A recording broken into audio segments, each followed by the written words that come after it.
Hup. Hello, how are you, viewer? So, Stan, here we are in the DDR. Our neighbours, 2 doors over, got friends in or relatives. What irritating voices they've got. So it's my little piece of paradise in here. Keep quiet. Anyway, so today, just a little show and tell video. But first of all, I was been thinking the other day. I was thinking to myself, there was a certain stage in life where you think, how did I end up wearing overalls for a living? You know what I mean? That's what I do. That's it. And I cast my mind back to when I was living in Australia and I was 40. You don't need to know this. It's just the way I'm just emptying my head really. And the local technical college had an advert. Release your potential. Free careers advice. So I thought, oh, why not? I'll go down and have a look. So I get to the technical college and there's a bloke there. He looked like Tom Baker, you know, the Doctor Who actor. Big fella. And got my qualifications with me. My Boy Scouts nut tying and how to put a nut and a bolt together. I got a distinction in that though. Anyway, so he did like a pie chart. No, not a pie chart. Like I can't remember what sort of chart he called, but the circle is me in the middle. Qualifications, life experience, work experience, all coming off like that, you know.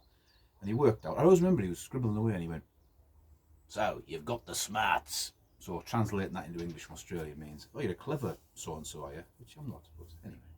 And in the end, he came up with what I should be doing for a living, rather than wearing overalls for a living.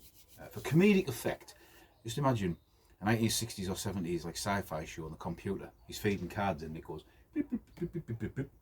An envelope pops out with what I should do for a job. He didn't have a computer like that, but that's I'm trying to portray the story. After all his workings out, he opened the envelope and went, I thought, was it a brain surgeon? Tree surgeon? Well, what should I be? He went, you should be wearing overalls for a living, mate. Yeah, you can fuck off now. Anyway, that's I can't actually remember what he came up with. It wasn't what I do anyway, so I just wear overalls for a living. So this is a military channel, so we'll get on with what we've got today. I got this a few months ago, and I just haven't got around to do it. This is British MK6A helmet, and I've already got another one in medium. This is in extra steel helmet stand size melon head, so yeah, it fits me. It's a large. MTP cover, that means multi-terrain pattern, British. I'm unsure about it, to be honest.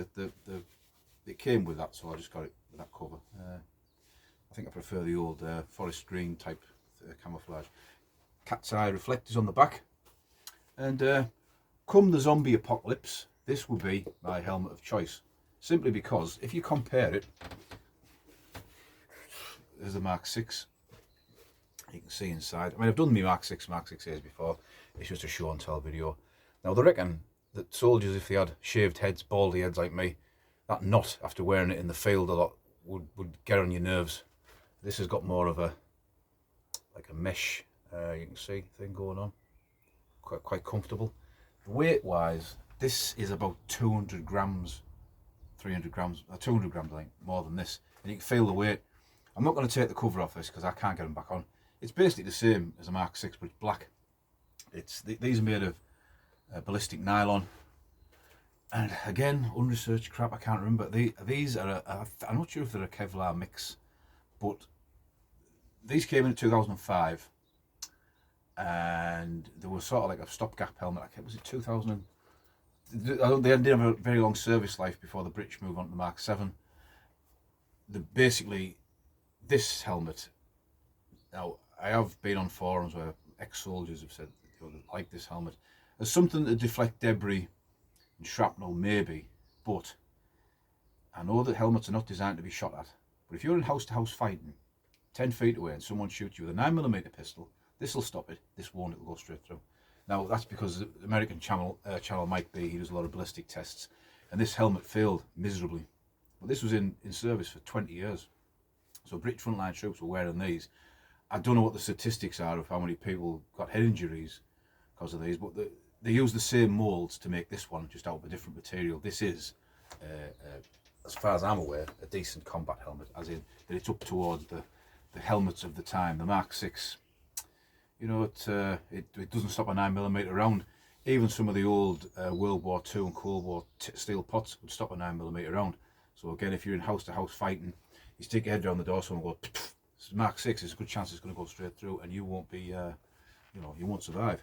So this is, again, as I said, heavier. It is black. See inside against that one is, you see, it's green. Also, the cradle inside seems to have more to it than that one. Yeah, so that's a Mark 6A helmet. This is the most modern that I'll be going. I'm not getting anything newer than that, simply because it's outside my area of interest. I like the Mark 6 actually as a helmet to collect. They're fairly cheap. You can get them for £20–30 some places. I wouldn't pay more than that. Get them if, in a decent condition. Some of them have been mucked around with. If you can get the 1984-85, which was 84-85, I've got one upstairs. It was shiny. They're the earlier ones. I think they're a bit more collectible for me.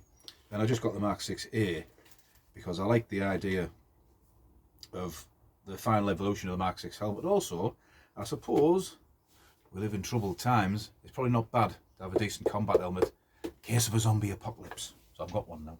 I'm not going to put it on. I might put it on after the camera's gone.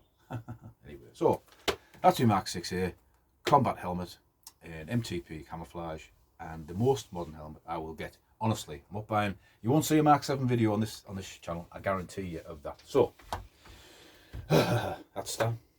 The button's back, and it'll turn off first time. Maybe it won't. I'll just press the button. See ya.